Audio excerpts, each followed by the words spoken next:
Hi friends, நான் இன்றைக்கி kaju Kadri homemade பண்ண போகிறேன். வந்து 200 கிராம் வந்து cashews, 1 cup of sugar and ½ cup வந்து மில்க் பவுடர் தனித்தனியாக கிரைண்ட் பண்ணிவிட்டு வந்து ரோஸ் எசன்ஸு கொஞ்சமாக தண்ணி ஊற்றி எல்லாமே மிக்ஸ் பண்ணி நம்ம வந்து உருண்டை எல்லாமே வந்து மிக்ஸ் பண்ணி வந்து பீஸ் போட்டுக்கணும். அவ்வளோதான். எப்படின்னு பார்க்கலாம். கேஷ்யூ இப்படி வந்து நல்லா குறகுறான்னு அரைச்சிக்கணும். ரொம்ப வந்து கிரைண்ட் பண்ணக்கூடாது. கேஷ்யூஸு, சுகரு, அப்புறம் வந்து மில்க் பவுட்ரு எல்லாமே பொடி பண்ணிவிட்டு வந்து நம்ம தனித்தனியாக பொடி பண்ணிட்டு சலிச்சிட்ருக்கோம். மூணுமே மிக்ஸ் பண்ணி சலிச்சிட்ருக்கோம். கொஞ்சமாக ரோஸ் எசன்ஸ் ஊற்றணும். தேவையானா வந்து ஏலக்காய் தூள் போட்டுக்கலாம். நெய்யும் வேணால் போட்டு மிக்ஸ் பண்ணிக்கலாம். கொஞ்சமாக தண்ணி ஊற்றி நம்ம வந்து இப்போது மிக்ஸ் பண்ண போகிறோம். நம்ம தண்ணி ஊற்றி கொஞ்சம் கொஞ்சமாக, ரொம்ப ஊற்றக்கூடாது, மிக்ஸ் பண்ணிகிட்ருக்கோம்.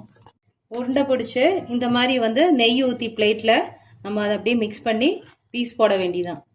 பீஸ் போட்டுட்டோம். இப்போ இந்த மாதிரி ஷேப்பில் ஒன்றா தனித்தனியாக எடுத்துட்டோம். நீங்கள் வேணால் சில்வர் ஃபாயில் வந்து மேலே ஒட்டிக்கலாம். அது உங்களுக்கு கடையில் வாங்க கிடைக்கும். நீங்களும் ட்ரை பண்ணி பாருங்கள். தீபாவளிக்கு. ஹாப்பி தீபாவளி.